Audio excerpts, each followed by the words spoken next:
Assalamualaikum warahmatullahi wabarakatuh. Sebelumnya perkenalkan, nama saya Nuim Hayat, saya mahasiswa S2 Pendidikan Matematika Universitas Negeri Yogyakarta. Di sini saya ingin mempresentasikan hasil dari penyusunan draft proposal saya yang berjudul Pengembangan Media Pembelajaran Matematika Berbasis Web untuk meningkatkan kemandirian belajar dan komunikasi matematis siswa pada materi aritmatika sosial SMP kelas 7. Kita langsung saja ke pembahasannya. Oke, sebelum ke pembahasan, saya ingin menjelaskan dulu bahwasanya saya ingin menjelaskan tentang 10 hal. Yang pertama ada pendahuluan. Pendahuluan ini terdiri dari apa pentingnya penelitian ini, kemudian apa menariknya penelitian ini, apa permasalahan yang diambil pada penelitian ini, lalu apa yang baru atau original dari penelitian ini, yang terakhir, mengapa penelitian ini akhirnya dipilih untuk diteliti. Lalu ada tujuan, jenis penelitian, subjek penelitian, metode penelitian atau teknik analisis, kemudian yang terakhir daftar pustaka. Kita langsung saja mulai ke pembahasan yang pertama, yaitu pendahuluan. Nah, penelitian ini penting karena penularan virus corona yang terus menyebar di beberapa negara. Salah satunya adalah negara Indonesia. Data dari JHU-CSSE COVID-19 mengatakan bahwa saat ini jumlah yang terpapar virus corona di Indonesia adalah 2,18 juta jiwa dengan kriteria sembuh 1,88 juta jiwa. Dan yang meninggal ada 58.491 jiwa. Penularan virus corona yang terus menyebar di berbagai wilayah Indonesia, hal ini berdampak pada bidang pendidikan. Ancaman muncul dari wabah COVID-19 mengakibatkan penutupan sekolah-sekolah dasar dan menengah dalam kurun waktu beberapa minggu di bulan Maret 2020. Yang menarik ialah Kementerian Pendidikan dan Kebudayaan, Nadiem Anwar Makarim, telah mengeluarkan surat edaran nomor 4 tahun 2020 tentang pelaksanaan pembelajaran di era COVID-19.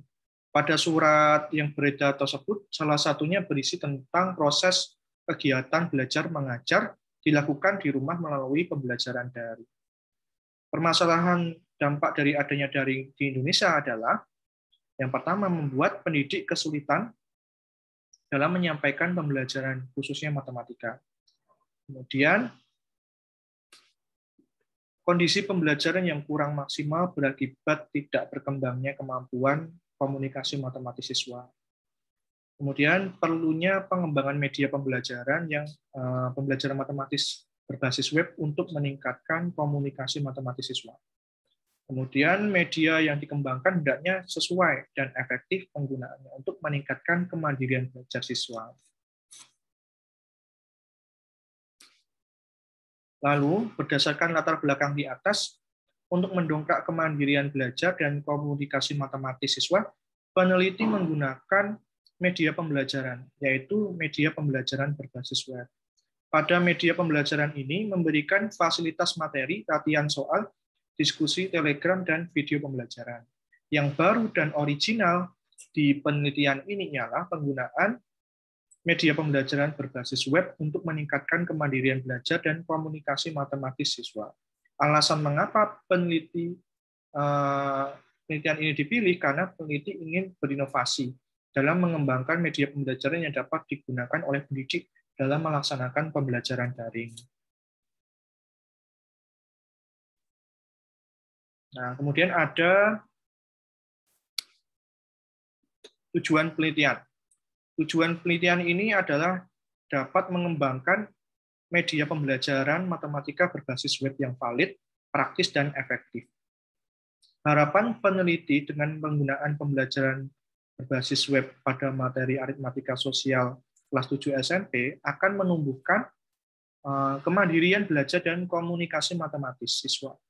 Variabel penelitian terdiri dari variabel bebas, yaitu pengembangan media pembelajaran berbasis web, lalu variabel terikat, yaitu kemandirian belajar dan komunikasi matematis siswa. Kemudian ada jenis penelitian. Jenis penelitian yang digunakan adalah R&D. Lalu ada subjek penelitian. Subjek penelitian ini adalah siswa SMP kelas 7. Kemudian pada metode penelitian atau teknik analisis, berdasarkan latar belakang dan tujuan penelitian, metode penelitian yang digunakan pada penelitian ini adalah metode penelitian R&D. Model penelitian dan pengembangan yang digunakan yaitu model pengembangan ADI, yang merupakan singkatan dari tahapan-tahapan pengembangan, yaitu ada analisis, design, development, implementation, dan evaluation. Model pengembangan ADI dipilih karena model ini dianggap paling efektif untuk mengembangkan media pembelajaran seperti yang diungkapkan oleh Branch 2009, yang mengemukakan bahwa dalam membuat produk, menggunakan proses ADI menjadi salah satu alat yang paling efektif.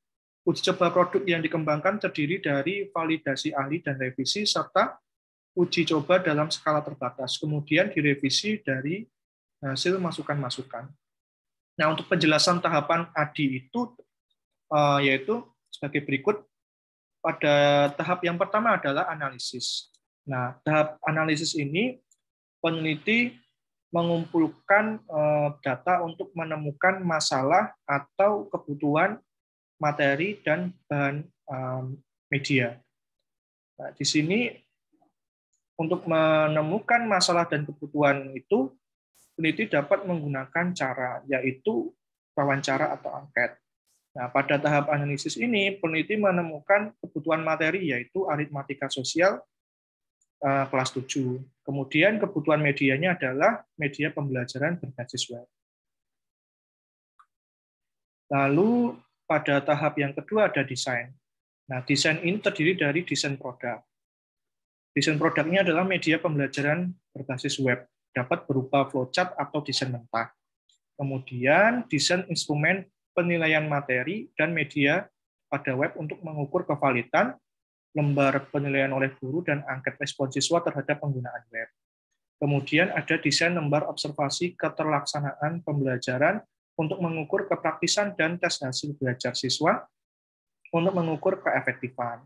Nah, lalu pada tahap ketiga yaitu development.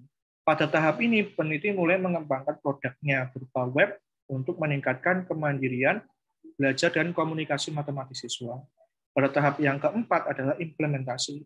Pada tahap ini peneliti menguji cobakan produknya di kelas 7 SMP. Lalu tahap terakhir yaitu evaluasi.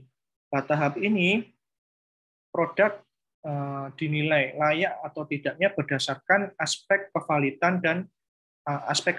kepraktisan, dan keefektifan. Nah, untuk menilai kevalitan, kepraktisan, dan keefektifan media pembelajaran matematika berbasis web pada materi matematika sosial yang dikembangkan, pada proses ini menggunakan instrumen yang sudah disiapkan. Kemudian peneliti menghitung nilai indeks validitas isi menggunakan ICANN yang dengan menggunakan perhitungan V sama dengan sigma S per N C dikurangi 1. Jika indeks kesepakatan tersebut kurang dari 0,4, maka dikatakan validitasnya rendah. Di antara 0,4 sampai 0,8 dikatakan validitasnya sedang, dan jika lebih dari 0,8 dikatakan tinggi.